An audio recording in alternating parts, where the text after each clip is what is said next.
अरे वो कर किस्मत बिगड़ी गईल आ लइका रहल एगो आवर रानी कड़ी गईल आ लइका रहल एगो आवर रानी कड़ी कहनी की बाबू पढ़िला तू एम ए बीए ऐसन मिलल संगतिया लागल दारू पिए।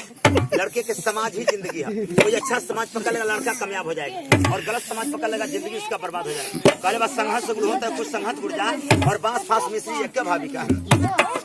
अरे कहली की बाबू पढ़िला तू एम ए बीए ऐसन मिलल संगतिया लागल दारू पिए।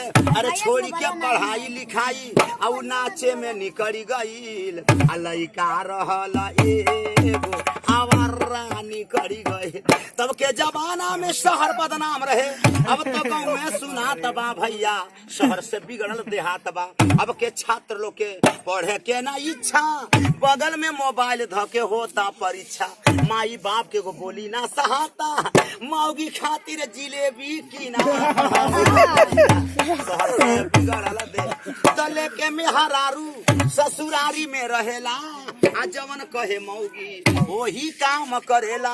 अरे माटी में मिला कर इज्जत आउ घर से बिचली गईल आ लइका रहल एगो आवर रानी करी गई। देखभाल धनौजी के हई गवैया हमरे गीतिया के बहु सुनवैया खैया समोसा भोजौली वाला तोहरा चरा पर लिख दी है गीत देखभाल धनौजी वाला।